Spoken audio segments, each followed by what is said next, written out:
Calendar Boys. It's a rare and unusual day today. Do you know what day it is, David? It's the third Saturday of April. Man, do you know, you, listener, you know what that means? It's Auctioneers Day. Every third Saturday of April, we do an auction on this show. Yep, that's the exact date pattern. Yeah, It's like, yes, it's the 18th, but it's the third Saturday of April is when this occurs. This probably won't happen again for like 18 years. No, not exactly like this. This is how, probably, I guess 7 years is how, I guess that, although leap years throw a spanner and all of that. You tell me a bit about this day, I'll Auctioneers find out Day. the answer for you. Yeah. Some of the planet's biggest personalities, loudest voices, and quickest talkers are celebrated on Auctioneers Day. This is according to daysoftheyear.com. It's a time to remember that auctioneering is one of the world's most ancient professions, having begun more than 2,000 years ago. Man. Way back then, there was one person being like, man, I want to sell this brick. And then we go, oh, who wants to buy this brick? You want to have it? What? Do you did they have money? I guess they would have needed money. But I mean, they could be haggling on stage, which is this is what this is. This is just haggling. This is just loud haggling. In fact, the very first auction was held about 500 BC. In Babylon, the late 17th century saw the establishment of the world's oldest and still practicing auctioning house, Stockholm's Auctionswerk. Wow, that's a time.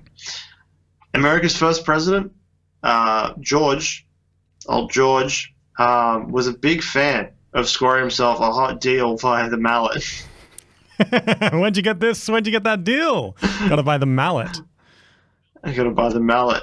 Since the 1950s, the humble auction has expanded to influence a plethora of financial institutions. My favorite encounters with auctions: one, Zelda, playing Wind Waker. There's an auction house in that.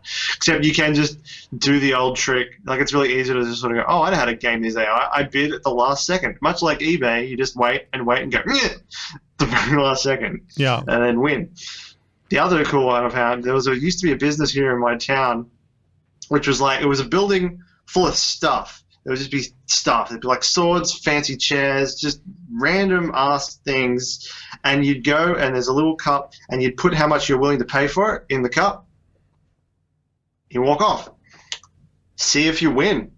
They contact you if you did, and you have won. So it's a secret auction, not the traditional auction, but like it's just like a gamble-based buying thing. It doesn't have that feedback loop of like someone else knowing your bid and bidding over you when they start losing. It's not an interactive game, but I do like the mystery element of it. It's a very different sort of thing, but it's cool. Yeah.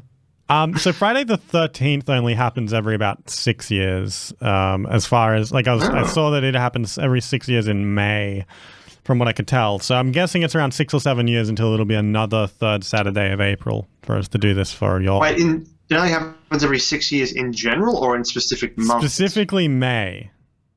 I feel like there were heaps of Friday the 13th. Like, there was more than more than one in the last few years. Yeah, per year. Wow. That's fine. So auctions, though. We've established that they're good. Win things by the mallet. You know, hot deals. So we were thinking maybe the best way to celebrate auction day is to have an auction. Yeah. Don't you think? I think that's a great way to celebrate auction day, which is why I have 3 items to auction off to anyone who wants to comment. I think this auction will run for, let's say, what do you reckon, a week from the posting date of this video? Yeah. Unless a week or until, because that could lead to the old trick of just like it'll be a week and then everyone comments. Gets their bids in late. Yeah. A week, or 3 offers.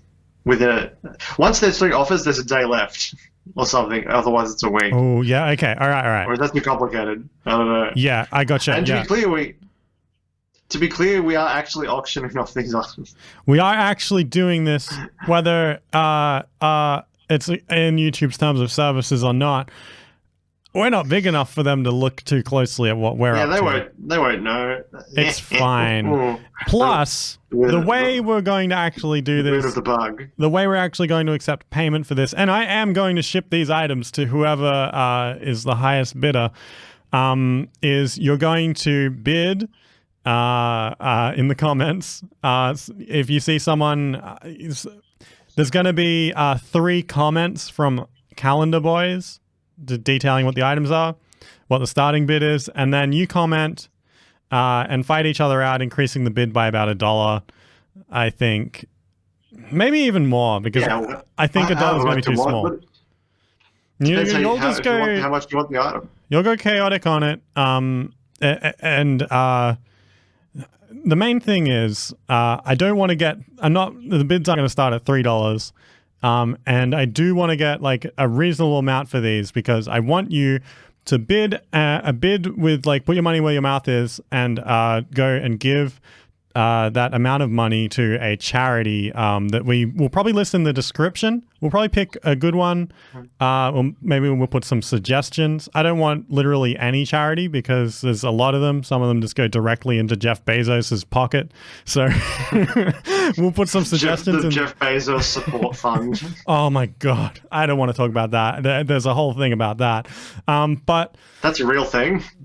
I'll message you after this. So we have 3. We have 3 items. Zeb, you're going to run this auction. All right. On the first pedestal,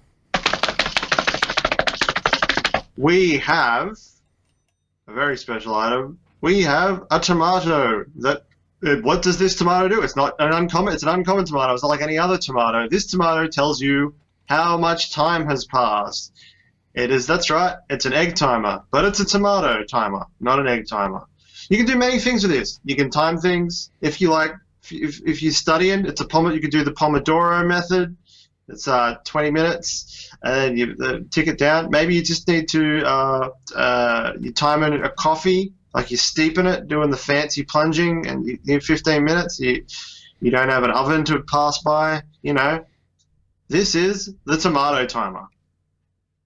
It's a very good item. I would highly recommend picking this one up. It's a show classic. Been on a lot of episodes at this point. It's been very reliable. I've been using it for quite some time, just on this desk anytime I need to time anything. It runs up to 60 minutes. It's a great element for your kitchen. And I think if you pick this one up, you'll really enjoy it. So I think we start the bidding for this one at $10. I think that seems fair. Let's do this in... I do hate to exclude Australians, and I'd love to include them the most I can, because it's easier for postage for me. But I don't know what to do, because the thing is, if I put it in USD is extremely expensive for any Australian right now. Let's put it in AUD. It's in Australian. Okay, it's in Australian, because that's cheap for Americans. That's everyone wins. Okay. All right, so we'll start this at $10 Australian. If you bid on this, send it to you if you win. All right. The next item, on the second pedestal, we have a very special item. We have a big boy dice. This dice, you looking to roll? You're looking to roll with the big boys? Well, this is how you do it. You throw this dice. It's hollow. You can also store more. Can you put dice inside it? Maybe. Probably not. It's not a box. It's just a big dice. But if you wanted to cheat, it'd be very easy to load by like sticking some things in through the holes, and you could always roll sixes for days, and it'd be real obnoxious to crack out at like parties. Everyone's like, oh, I was just playing Monopoly, and you're like, I brought my own dice, and you like reach into your dice holster and chuck your giant cube on the table. This is a big dice. This is a great piece. It's really nice to just have on your desk. It's a good element for it. I will say nothing negative about this piece. Like I was thinking of. I'm not telling you any of the negatives of this big boy. It's the perfect die. You could use it for anything. It's not going to break your table if you roll it on it. It's perfect. Look at how good and tactile that is. It's very weighty. Roll it on the floor. It's great. It's a great clue to leave for a detective in the event of your murder. This will definitely end up on their list of possible weapons. But anyway, I think it's a good piece. I think it's nice to put on your desk. It's good to have around. It showed up in my. Oh, what'd you get? It showed up in my house mysteriously one day. I'm going to start the bidding for this one at $20 Australian. So, we've lost Zeb. I'm not sure if that's because my internet is cut out. I'm not sure. It looks like the dice has broken the internet somehow. I'm not sure. It's a very cursed item is the problem with it. It did show up in my house one day, and I'm not really sure how it got there, but it's mine now. And it could be yours. Let me just see if I can get Zeb back. So we have a third item, which I'll reveal once we get Zeb back. This may actually be one of the first times we have to, I can get him back on here, but that's not really ideal. I'm gonna see if I can get him on the computer again. It looks like the internet's like dropped out as soon as as soon as the dice fell. Oh no. Yeah. No side effect of the dice. Still bid on the dice. Okay, what I can do is that I can put you in camera mode so that you can see the next item. You can just introduce it. Okay. Whoa. It's a whole different perspective. Alright. Time for a drum roll. Am I audible? Yeah, you're audible. They should be able to hear you. Am I audible? Yeah. Alright. Here's the third item on the third pedestal. A very special item. The most special of the three. It is a totally regular plant. It's a real regular plant. Totally actual plant. I'm going to put you down. Regular plant. I'm going to talk to the camera more now. So this plant is from many episodes of the show. It's got a good solid base to it. It's very realistic despite being entirely fake. And it's got a good crunch, good to hold. If it's a good relic of the first month of this show. I really hope someone picks this one up. It'll add like a bit of life to your room, whatever you put it in. No one likes real plants. You can't put those on your computer desk. They'll like get in the keyboard, and then your keyboard will be full of worms. You don't want that. You don't want your keyboard to be full of worms, do you? Get a fake plant. Get a fake plant from me. Yeah. So we're gonna start the bidding for this boy at $30 Australian, I think. Which should only be like $20 US, really.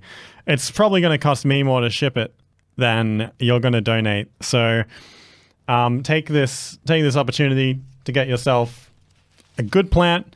Check the comments for the bidding section. So we've got our three items, which are going to... Let me just... I'll get a better view of these. It's a shame that half of the screen is gone because Zeb's out of here. I can open this up. I'm still here in spirit, though. I'll move this up. Okay.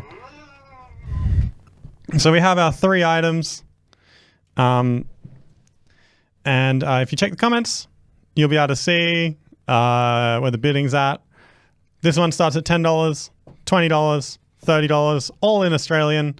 Hope to see you there. We'll establish some bidding rules in the comments. And if anyone's watching this trying to figure out if we're allowed to do this, we're not actually accepting money. We're we're just accepting donation receipts. And then I'll send you your thing. We're just requesting charity to others. Yeah, we're just demanding charity in exchange for goods. All right, Zeb can close. Definition of exchange. Zeb can close off the episode. Well, I may not be here in person, but was I ever? I wish you all a good Auctioneers Day. So value